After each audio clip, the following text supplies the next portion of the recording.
Assalamualaikum warahmatullahi wabarakatuh. Bismillahirrahmanirrahim. Alhamdulillahirabbil alamin. Allahumma shalli ala Muhammad. Kali ini saya akan menjelaskan tentang masalah mursalah. Tentu sedikit saja sebagai pengantar dari perkuliahan usul fikih. Apa itu masalah mursalah? Jelas masalah mursalah itu terdiri dari dua kata, yaitu maslahah. Maslahah artinya kebaikan. Tetapi seperti yang pernah saya jelaskan bahwa tidak semua kebaikan itu disebut sebagai maslahah. Tetapi eh, kebaikan yang disebut sebagai maslahah adalah kebaikan yang dituju oleh syari. Syari itu adalah Allah Subhanahu wa taala dan rasulnya yang dituju oleh syari dalam pensyariatan atau ya dalam pensyariatan hukum-hukumnya ya. Maslahah itu tidak sama dengan ilat ya. Jadi maslahah itu tidak sama dengan ilat. Kemudian bagaimana dengan hikmah? Dulu kan ketika saya menjelaskan tentang kias, bahwa hukum itu didasarkan kepada ilat bukan kepada hikmahnya. Nah sebenarnya maslahah ini ilat atau hikmah? Maslahah ini bukan ilat ya. Maslahah bukan ilat, tetapi maslahah ini barangkali lebih dekat kepada hikmah. Ada yang mengatakan bahwa maslahah ini sama dengan hikmah, ada yang mengatakan tidak sama. Jadi apa yang dikandung atau apa yang menjadi rahasia di balik hukum-hukum Allah itu yaitu hikmah atau sekaligus disebut sebagai maslahah. Tetapi ada yang mengatakan bahwa maslahah dan hikmah itu tidak sama. Bedanya apa? Kalau hikmah itu tidak memiliki metodologi, sementara maslahah itu punya metodologi. Hikmah itu karena dia tidak punya metodologi, maka setiap orang bebas memahami, menafsiri, dan mencari hikmah di balik hukum-hukum Allah. Eh, dan biasanya orang memahami hikmah itu sesuai dengan disiplin keilmuannya. Misalnya, seorang dokter dia akan memahami hikmah dari hukum-hukum syar'i itu dari perspektif ilmu kedokteran. Begitu juga sosiolog, dia akan memahami hikmah dari hukum-hukum Allah itu dari perspektif sosiologi. Begitu juga dengan psikolog, begitu juga dengan ekonom misalnya. Dia juga ekonom itu akan mencari hikmah-hikmah di balik hukum-hukum Allah dari perspektif ilmu ekonomi. Jadi bebas siapa saja boleh mencari hikmah di balik hukum-hukum Allah itu. Sementara maslahah dia punya metodologi. Karena maslahah itu seperti yang saya jelaskan tadi, maslahah itu sama dengan maqasidus syariah, itu punya metodologi. Bagaimana cara mengidentifikasi maslahah? Misalnya melalui penjelasan nas ya. Atau nas tidak menjelaskan, tetapi dicari padanannya di dalam kasus yang lain yang sudah dijelaskan oleh nas. Atau melalui ijtihad. Jadi banyak cara mengidentifikasi maslahah. Intinya masalah itu ya ada metodologinya. Nah, karena hikmah itu tidak memiliki metodologi, maka dia tidak memiliki implikasi hukum. Jadi nggak ada implikasi terhadap hukum-hukum syar'i, pembentukan hukum-hukum syar'i. Tetapi maslahah karena dia punya metodologi, dia jelas dan tidak sembarang orang bisa mengidentifikasi maslahah itu, maka dia ada implikasinya terhadap pembentukan hukum Islam. Implikasinya di mana? Tadi saya bilang bahwa hukum itu didasarkan kepada ilat, tidak didasarkan kepada hikmah atau maslahah. Tetapi walaupun hukum itu didasarkan kepada ilat, tidak didasarkan kepada maslahah, tapi ilat itu tidak boleh bertentangan dengan maslahah. Maka ketika ilat ini bertentangan dengan maslahah, ilat itu tidak bisa diterima. Nah, Jadi begitu. Walaupun hukum tidak didasarkan kepada maslahah, melainkan kepada ilat, tapi ilat tidak boleh bertentangan dengan maslahah. Barangkali masih ingat tentang syarat-syarat ilat itu ya, di antaranya ayyakuna wasfan zahiran. Ilat itu harus berupa sifat yang zahir. Ayyakuna wasfan mundobiton. Ilat itu harus berupa sifat yang terstandari, terukur, memiliki karakteristik. Kemudian ayyakuna wasfan munasiban. Ilat itu harus merupakan sifat yang sesuai dengan maqasidus syariah. Nah itu, jadi syarat yang ketiga dari ilat itu, dia harus sesuai atau tidak boleh bertentangan dengan maqasidus syariah atau dengan maslahah. Maka ketika ilat itu bertentangan dengan maqasidus syariah, maka ilat itu tidak bisa diterima. Jadi maslahah di sini eh, tidak secara langsung menjadi alasan hukum Islam, tetapi dia memiliki implikasi. Dan karena maslahah ini merupakan sesuatu yang dituju oleh uh, hukum Islam, maka uh, apa namanya, setiap metode metode ijtihad, metode istinbat hukum, istinbat ahkam itu harus berupaya bagaimana nanti hukum-hukum syar'i yang dihasilkan itu bisa mewujudkan maslahah atau mewujudkan maqasidus syariah itu. Nah, jadi itu tentang maslahah. Kemudian mursalah. Mursalah ini apa? Dari kata arsala ya. Arsala yursilu irsalan wa mursalan fahuwa mursilun wa dzaka mursalun. Apa artinya arsala itu? Biasa apa seperti yang biasa diartikan arsala itu kan mengirim, mengutus. Tetapi sebenarnya ada makna yang lain ya. Dan yaitu sama. Bisa bermakna membebaskan. Jadi artinya ketika saya punya barang, kemudian saya kirim barang itu kepada orang lain, artinya barang ini sudah saya bebaskan dari saya. Jadi kalau mursal, mursal itu berarti barang yang dibebaskan ya, barang yang dibebaskan. Atau kalau kita lihat di Kamus Al-Munawwir itu, mursal itu artinya tidak bersajak. Tidak bersajak. Saya tidak tahu apa maksudnya tidak bersajak itu, tetapi dalam konteks ini saya memahami mursal yang dimaksud tidak bersajak itu barangkali tidak ada penjelasan di dalam nas, barangkali begitu. Apa yang dimaksud dengan maslahah mursalah? Maslahah mursalah itu adalah maslahah yang sejalan dengan tujuan syara, ya. Maslahah yang sejalan dengan tujuan syara, namun tidak ada perintah apakah maslahah itu harus dilaksanakan, ya. Harus dilaksanakan, harus diwujudkan, atau ditinggalkan saja. Gitu. Tidak ada penjelasannya. Ya. Jadi apakah maslahah itu mau kita lakukan, mau kita wujudkan, atau kita tinggalkan saja. Tidak ada perintah, juga tidak ada larangannya. Gitu. Ini yang biasa kita ketahui bahwa macam-macam maslahah dari sisi tingkatannya ada doruri, haji, dan tahsini. Doruri itu primer, haji, sekunder, tahsini,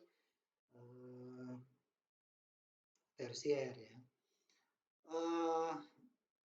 Soal ini tingkatan-tingkatan maslahah dan bagaimana melakukan tarjih nanti akan saya jelaskan nanti di pertemuan terakhir itu ada ijtihad maqasidi. Nah, nanti kita di situ akan banyak berbicara tentang maqasidus syariah, macam-macam maqasidus syariah, tingkatan-tingkatannya, kemudian bagaimana kita melakukan tarjih, bagaimana kita melakukan identifikasi maqasid, nanti kita akan bicara di situ. Nah, dari sisi eksistensinya, maslahah itu ada maslahah muktabaroh, ada maslahah mulghah, ada maslahah mursalah. Jadi maslahah muktabaroh itu adalah maslahah yang sudah dijelaskan oleh nas. Jadi maslahahnya apa, kemudian eh, ada perintah untuk mewujudkan atau melaksanakan dari maslahah itu.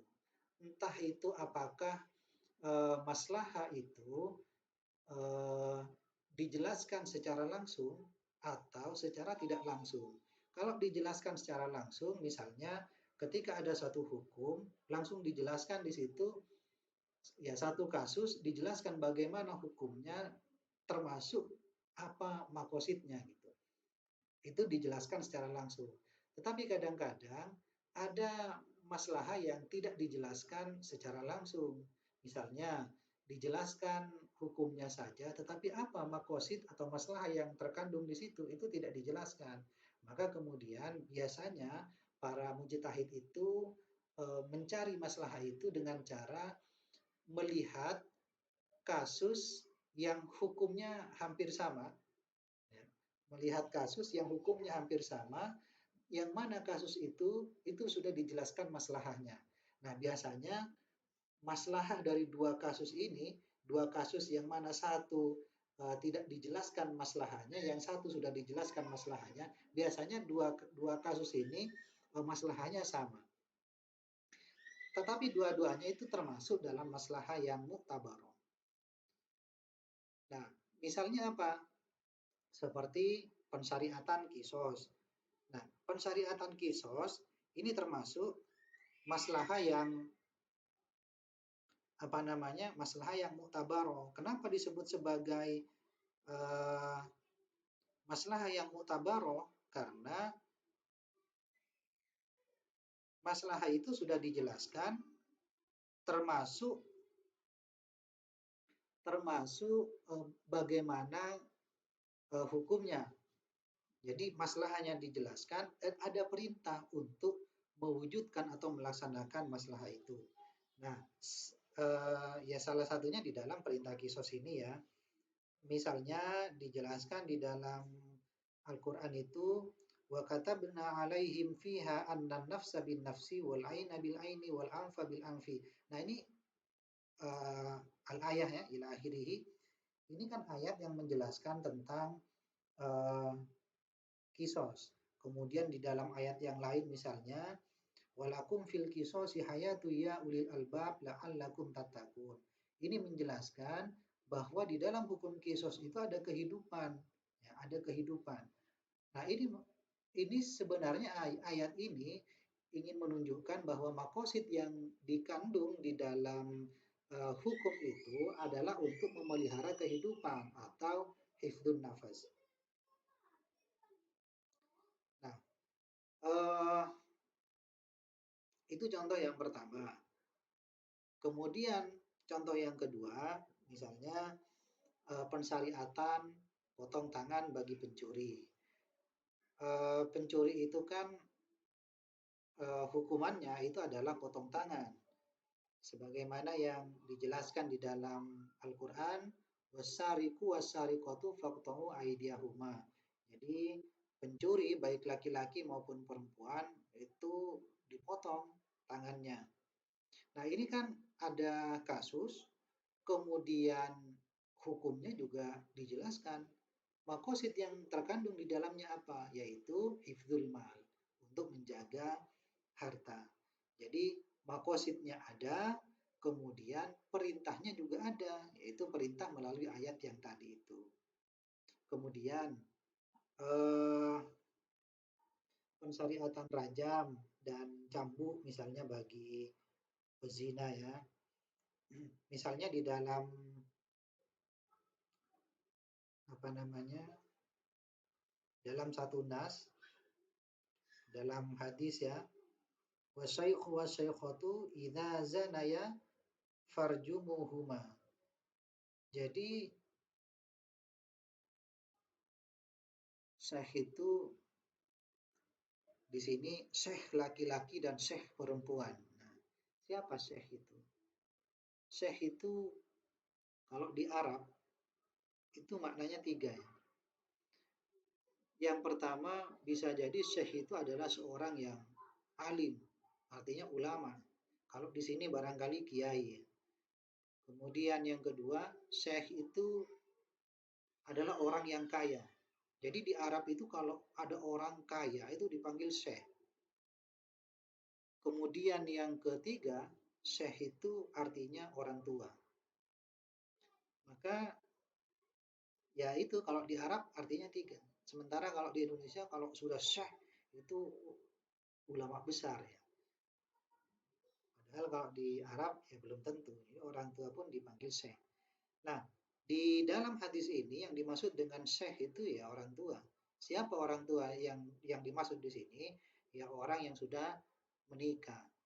Jadi wasyaikhu wasyaikhatu, syekh laki-laki dan wanita ya, orang tua laki-laki dan orang tua wanita artinya yang sudah menikah itu kalau mereka berdua berzina maka dihukum rajam. Jadi rajam itu gimana? Rajam itu orang itu dikubur badannya sampai di leher. Jadi yang ada di atas permukaan tanah hanya kepalanya. Itu dikubur di perempatan jalan. Setiap orang yang lewat itu harus melempar batu ke kepalanya orang itu. Sampai kapan? Sampai orang itu mati.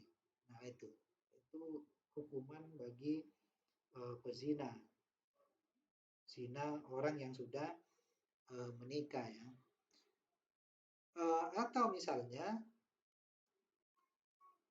bagi zina ghairu muhsan. Ghairu muhsan itu artinya orang yang berzina yang mana dia belum menikah. Itu kan hukumannya dicambuk. Dalilnya apa? Di dalam Al-Quran, az-zaniyatu waz-zani fajlidu kulla wahidin minhuma mi'ata jalda. Jadi orang yang berzina, baik laki-laki maupun perempuan, maka dicambuk masing-masing orang itu mi'ata jalda, 100 kali cambukan. Jadi dicambuk 100 kali cambukan. Itu orang yang uh, berzina sementara statusnya dia belum menikah. Atau yang disebut dengan zina ghairu muhsan. Nah, di sini ada makosid di dalam pengharaman zina itu atau pensyariatan hukuman bagi orang yang berzina itu ada makosid. Apa makosidnya? Yaitu hifdzun nasl, menjaga keturunan. Yang kemudian makosid ini diperintahkan untuk dilaksanakan, untuk diwujudkan. Bagaimana cara mewujudkannya? Ya memberikan hukuman kepada orang yang berzina itu. Mana perintahnya? Yaitu tadi ayat yang memerintahkan untuk mencambuk bagi orang yang berzina. Nah ini adalah contoh-contoh dari maslahah mu'tabaroh. Jadi sekali lagi maslahah mu'tabaroh adalah maslahah yang maslahahnya dijelaskan sesuai dengan maqasidus syariah dan ada perintahnya untuk diwujudkan. Jadi maslahah itu diperintahkan untuk diwujudkan. Nah, kemudian yang kedua adalah maslahah mulgho. Ada maslahah tetapi mulgho. Nah, kalau kalian ingat ketika belajar nahu ada amil yang mulgho. Amil yang mulgho itu kan amil yang tidak beramal ya. Amil yang tidak memerintah. Jadi tidak ada pengaruhnya. Ada amil tapi nggak ada pengaruhnya. Nah, sama dengan maslahah. Maslahah mulgho. Ada maslahah tetapi nggak ada pengaruhnya. Artinya ada maslahah tetapi tidak boleh maslahah itu diwujudkan. Ada kebaikan, tetapi kebaikan itu tidak boleh diwujudkan. Kenapa? Ya bisa jadi karena kalau maslahah ini diwujudkan, maka nanti akan berbenturan dengan maslahah yang lain. Atau misalnya kalau maslahah ini diwujudkan akan bertentangan dengan hukum-hukum syar'i yang sudah dijelaskan oleh nas misalnya. Apa contohnya? Yang pertama itu adalah kesetaraan laki-laki dan perempuan dalam masalah waris. Jadi Islam itu kan memandang bahwa laki-laki dan perempuan itu setara ya. Jadi semua manusia itu derajatnya sama. Yang membedakan kan hanya ketakwaannya saja. Jadi mau laki-laki, mau perempuan, mau yang kaya, mau yang miskin, mau yang berpangkat, tidak berpangkat, semuanya sama. Termasuk laki-laki dan perempuan, kedudukannya sama, derajatnya sama. Ini maslahah, ya, ini maslahah bahwa ada kesetaraan dalam pandangan Islam antara laki-laki dan perempuan. Nah, tetapi di dalam masalah waris, masalah ini tidak boleh diwujudkan. Ya, masalah ini tidak boleh diwujudkan. Maka karena masalah ini tidak boleh diwujudkan, maka di dalam hukum Islam tetap dalam masalah waris laki-laki dan perempuan itu dianggap tidak sama bagiannya. Ya, jadi perempuan itu dapat bagian setengahnya dari laki-laki. Kemudian yang kedua, makan dan minum. Wah, pada saat berpuasa, kalau masalah makan dan minum, kita tentu sepakat bahwa di situ ada masalah ya. Ya, saya yakin tidak ada yang tidak setuju bahwa dalam makan dan minum itu pasti ada masalah. Nah, tetapi ketika kita sedang berpuasa, maslahat ini tidak boleh diwujudkan. Ya, misalnya puasa Ramadan, siang-siang mau makan, mau minum, karena memandang bahwa di situ ada maslahat. Nah, itu nggak bisa. Memang ada maslahat, tetapi itu termasuk maslahat yang mulgho. Ada maslahat, tetapi maslahat itu tidak boleh diwujudkan, tidak boleh dilakukan. Ya kecuali nanti kalau sudah selesai puasanya baru boleh. Kemudian selanjutnya ada masalah mursalah. Nah, ini yang kita bahas sebenarnya, masalah mursalah. Apa masalah mursalah? Seperti yang saya jelaskan tadi, yaitu masalah yang tidak ada penjelasannya di dalam nas. Maslahahnya sesuai dengan maqasidus syariah, tetapi tidak ada penjelasannya di dalam nas. Apakah maslahah itu mau diwujudkan, mau dilaksanakan, atau ditinggalkan saja? Maka eh, beberapa ulama yang yang berpedoman atau berpegangan kepada maslahah mursalah, mereka memilih bahwa maslahah mursalah ini harus diwujudkan. Apa saja yang termasuk maslahah mursalah, misalnya kodifikasi Al-Quran, ya. Ya, bahwa Al-Quran itu memang sudah mulai dikumpulkan, ditulis itu sejak masa Abu Bakar, Umar, tetapi kemudian dikodifikasikan, dibukukan itu kan pada masa eh, Khalifah Utsman bin Affan. Maka apa dasarnya kodifikasi Al-Quran ini? Di dalam Al-Quran nggak ada perintahnya, di dalam hadis juga nggak ada perintahnya. Tetapi karena itu di situ dipandang ada maslahah, maka kemudian diwujudkan saja, artinya dilaksanakan. Kemudian penulisan Al-Quran dengan huruf Latin. Nah, ini juga nggak ada perintahnya. Maslahahnya ada. Apa maslahahnya? Manfaatnya. Ya bagi orang-orang yang barangkali baru belajar membaca Al-Quran seperti mu'alaf ya orang yang baru masuk Islam, dia belum bisa membaca Al-Quran yang versi Arab itu, maka dia bisa membaca Al-Quran yang pakai huruf Latin. Nah, di situ kan ada maslahat, tetapi tidak ada perintahnya. Tidak ada perintah untuk melaksanakan dan tidak ada perintah untuk meninggalkan. Maka kemudian ulama atau para sahabat waktu itu, maksud saya kalau yang kodifikasi ya, kalau yang penulisan Al-Quran dengan huruf Latin saya nggak tahu ini dimulai dari kapan, tetapi ulama yang berpedoman kepada maslahah mursalah, kemudian memilih untuk mewujudkan saja maslahah ini. Kemudian selanjutnya, seperti tindakan Khalifah Abu Bakar As-Siddiq terhadap orang-orang yang tidak mau membayar zakat. Apa tindakannya? Yaitu memerangi mereka. Tidak ada perintah di dalam Al-Quran maupun hadis untuk memerangi orang-orang yang tidak mau membayar zakat. Tetapi karena Khalifah Abu Bakar As-Siddiq pada waktu itu memandang bahwa kalau orang-orang tidak mau membayar zakat ini akan berbahaya terhadap eksistensi umat Islam pada waktu itu. Sehingga karena kalau misalnya orang-orang tidak mau membayar zakat, eh, itu akan terjadi bahaya, maka kemudian Khalifah Abu Bakar As-Siddiq memutuskan untuk memerangi orang-orang yang enggan membayar zakat itu. Nah, ini ada maslahat, tetapi tidak ada perintah untuk mewujudkan dan juga tidak ada perintah untuk meninggalkan, artinya tidak ada larangan. Maka kemudian Khalifah Abu Bakar memilih untuk mewujudkan maslahat ini. Nah, seperti pencatatan perkawinan dalam dokumen resmi. Kayak orang menikah itu kan ada buku nikahnya, ada akte nikah. Orang anak bayi baru lahir ada akte kelahiran. Keluarga punya kakak, kita punya KTP. Nah, itu kan nggak ada perintahnya, tetapi di situ ada masalah. Maka ya kita wujudkan saja masalah itu. Nah, ini namanya masalah. Kemudian Khalifah Umar bin Khattab membangun penjara.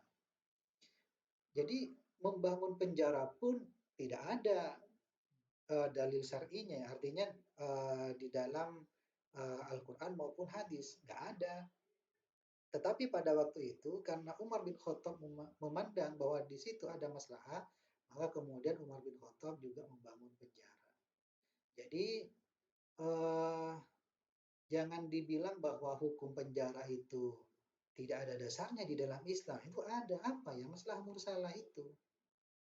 Makanya jangan kemudian mengatakan bahwa hukum-hukum di Indonesia karena kemudian tidak ada di dalam Al-Quran maupun di dalam As-Sunnah, lalu dikatakan bahwa ini tidak sejalan dengan hukum syar'i. Tidak. Karena dalil-dalil syar'i di dalam eh, apa namanya, di dalam pembentukan hukum Islam itu tidak hanya Al-Quran dan As-Sunnah. Ya. Ada masalah mursalah juga salah satunya, walaupun masalah mursalah ini termasuk dalil syar'i yang mukhtalafi, masih diperselisihkan oleh para ulama. Tetapi yang jelas bahwa ya hukum penjara pun ada dasarnya, yaitu masalah mursalah. Makanya orang kalau paham masalah mursalah itu biasanya tidak gampang menyalah-nyalahkan orang ya.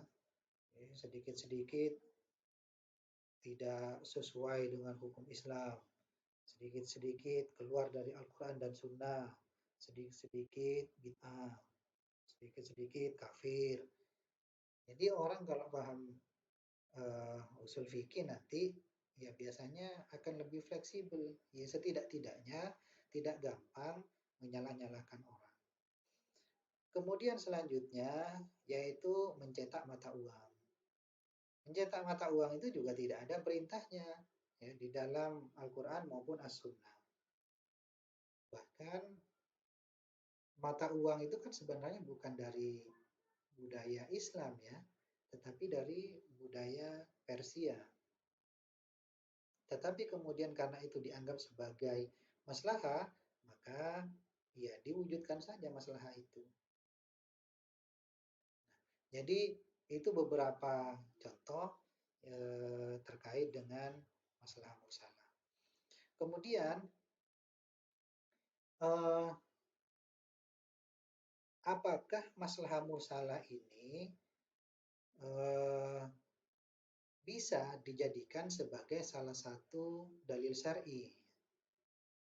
Sebenarnya para ulama itu berbeda pendapat ya. Ada yang mau menggunakan masalah mursalah, ada yang tidak mau menggunakan. Nah, ulama-ulama yang mau menggunakan masalah mursalah itu karena beberapa alasan. Alasan-alasan atau dalil-dalil inilah yang disebut dengan kehujahan masalah mursalah ini. Yang pertama, kenapa masalah mursalah itu eh, digunakan sebagai salah satu dalil syar'i? Karena masalah dalam kehidupan manusia itu terus berkembang. Sementara Al-Quran yang digunakan untuk menghukumi masalah-masalah yang kita hadapi itu hanya terbatas pada 30 juz itu ya. Dia tidak akan bertambah lagi walaupun masalahnya terus bertambah. Begitu juga dengan as-sunnah. Ketika Rasulullah SAW wafat, maka pada saat itu as-sunnah juga sudah terhenti. Maka tidak mungkin sekarang as-sunnah atau hadis itu bisa nambah lagi karena Rasulullah sudah wafat. Nah, dua mashadirut tasri ini terbatas karena dia sudah berhenti.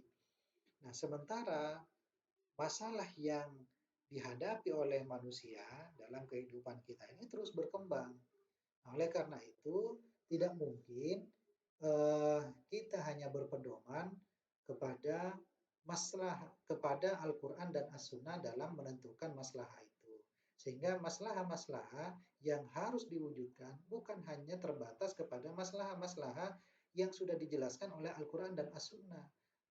Termasuk masalah-masalah yang belum atau tidak dijelaskan oleh Al-Quran dan As-Sunnah, ya masalah-masalah yang kita temukan di dalam kehidupan kita sehari-hari, sepanjang itu tidak bertentangan dengan nas yang sudah ada, maka eh, itu layak, patut, atau bahkan bisa wajib untuk kita wujudkan.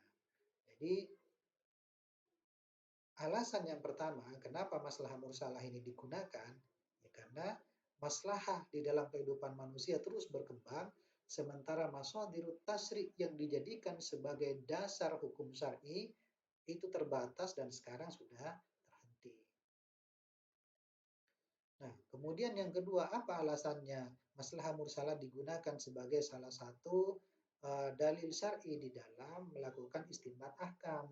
Yaitu karena para sahabat dan tabi'in juga banyak yang menggunakan masalah mursalah. Tadi saya sudah menjelaskan eh, para sahabat yang mulai dari sahabat Abu Bakar As-Siddiq, kemudian eh, Umar bin Khattab, Utsman bin Affan, itu menggunakan masalah mursalah juga.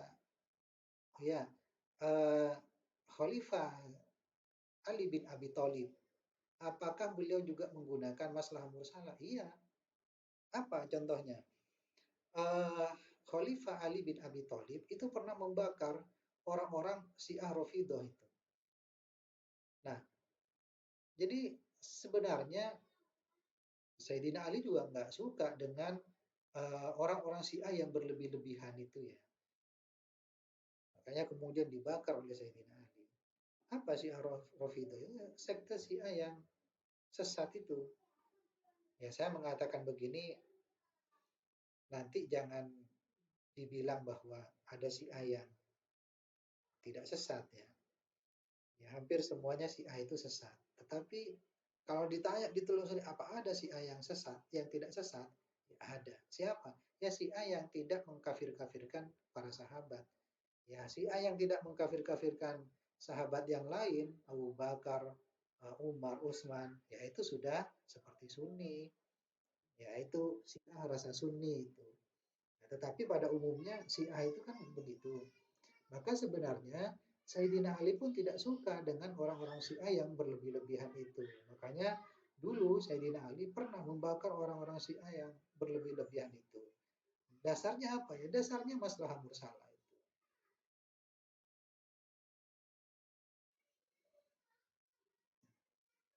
Ada beberapa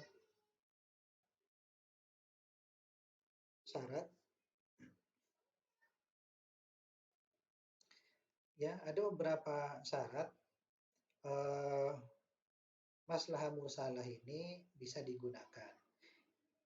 Artinya kita bisa berhujjah, berdalil dengan masalah mursalah ketika sudah memenuhi beberapa syarat ini. Yang pertama, kemaslahatan itu haruslah kemaslahatan yang hakiki, bukan kemaslahatan yang didasarkan kepada praduga.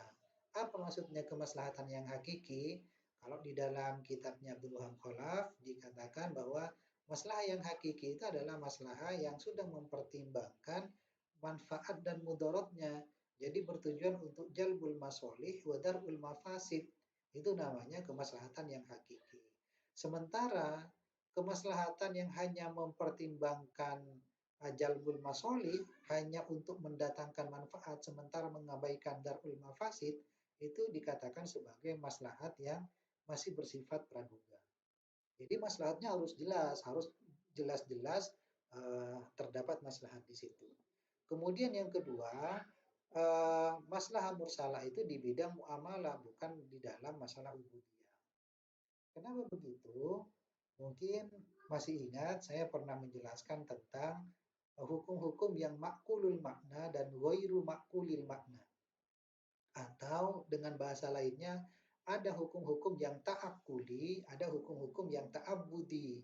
Ta'akuli itu atau makulul makna adalah hukum-hukum yang bisa dirasionalkan. Jadi ketemu alasannya kenapa. Seperti tadi, kenapa ada hukum kisos misalnya? Ya untuk menyelamatkan jiwa, untuk menjaga kehidupan.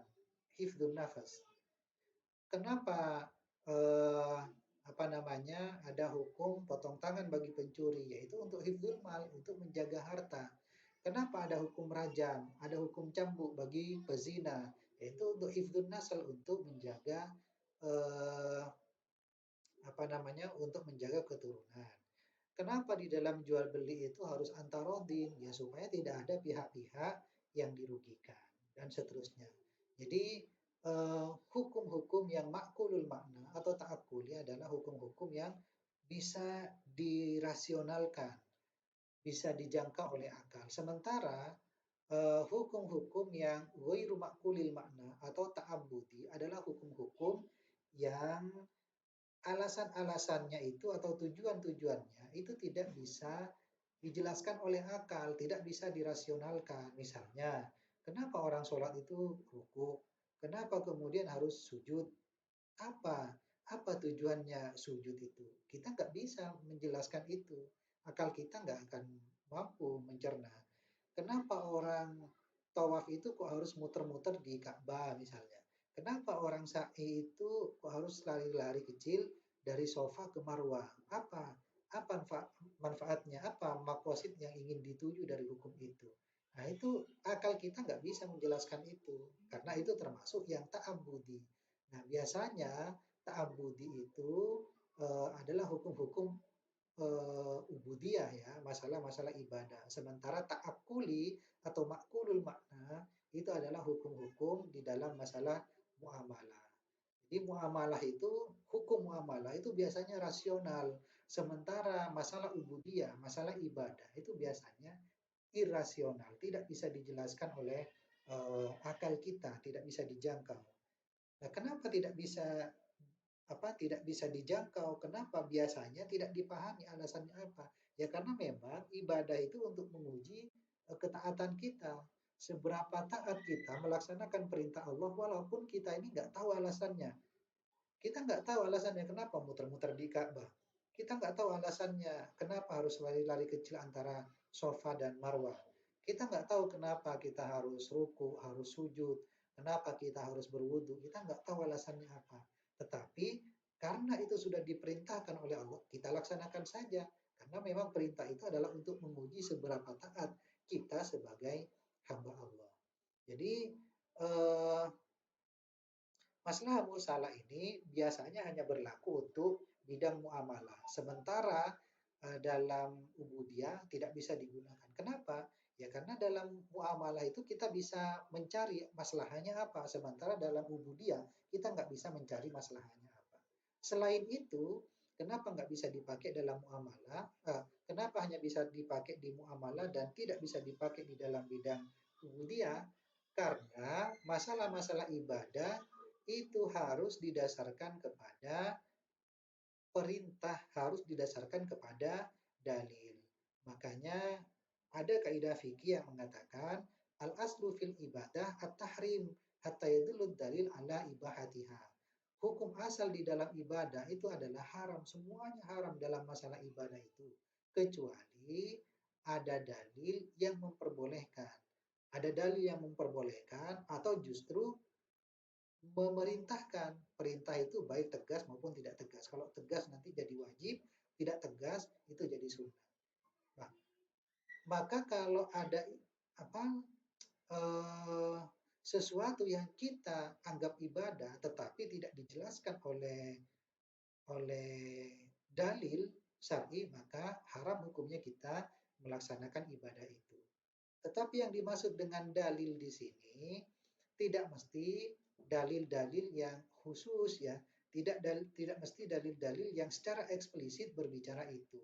Ada kalanya dalil-dalil itu adalah dalil-dalil umum. Kalau dalil-dalil umum biasanya tidak secara khusus berbicara tentang masalah itu. Nah, itu bisa dipakai. Kemudian bisa jadi dalil-dalil itu tidak berbicara secara ibarah ya. Nah, nanti setelah ini kita akan belajar tentang dalalatun nas atau dilalatun nas. Nanti akan dibahas di situ. Nah, eh, apa namanya? Tidak mesti dalil itu berbicara secara ibarah, bisa jadi berbicara secara isyarah, bisa jadi berbicara secara dilalah. Nah, oleh karena itu, eh, kalau misalnya masalah-masalah ibadah tidak dijelaskan secara eksplisit di dalam satu nas, ya belum tentu atau tidak bisa kemudian kita langsung mengatakan bahwa itu tidak ada dalilnya. Atau misalnya di dalam metodologinya madhab Syafi'i ya, itu kan ada mantuk, ada mafhum. Kalau mantuk itu yang eksplisit, kalau mafhum itu yang implisit. Nah, eh, masalah-masalah yang dijelaskan melalui mafhum nas itu, ya itu bukan berarti bahwa masalah itu tidak ada dasarnya. Hanya saja tidak dijelaskan eh, melalui redaksinya, melalui ibaratnya nas itu. Nah, jadi kalau misalnya kita menemukan masalah-masalah atau praktek-praktek ibadah yang kita tidak menemukan penjelasannya secara eksplisit di dalam suatu nas, bisa jadi, bisa jadi uh, masalah itu dijelaskan tetapi oleh dalil yang umum atau dijelaskan melalui isyarah, melalui dilalah nas, dijelaskan melalui mafhumnya bukan mantuknya dan seterusnya. Jadi jangan gampang-gampang ini bid'ah dan ini sesat dan seterusnya. Jadi lihat dulu apakah dalilnya itu dalil yang jangan-jangan dalil yang umum atau dalilnya maknanya itu menggunakan isyarah atau jangan-jangan maknanya menggunakan mafhum dan seterusnya. Jadi masalah mursalah sekali lagi eh, hanya bisa digunakan di dalam bidang muamalah bukan ubudiyah. Selanjutnya kemaslahatan itu adalah kemaslahatan yang berlaku untuk umum bukan untuk perorangan. Jadi jangan kemudian ada mujtahid yang memutuskan suatu hukum pakai masalah mursalah sementara sebenarnya masalah itu hanya untuk dirinya sendiri bukan untuk orang banyak. Nah, itu nggak boleh. Jadi masalah yang dimaksud itu adalah masalah untuk umum, bukan masalah untuk perorangan. Kemudian yang berikutnya tidak bertentangan dengan syarat, dengan hukum-hukum yang ditentukan, yang dijelaskan oleh Al-Quran dan As-Sunnah, dan juga tidak bertentangan dengan ijma. Baik, saya kira itu. Eh, Terima kasih penjelasan singkat dari saya. Nanti kita akan perdalam dalam sesi diskusi. Terima kasih. Assalamualaikum warahmatullahi wabarakatuh.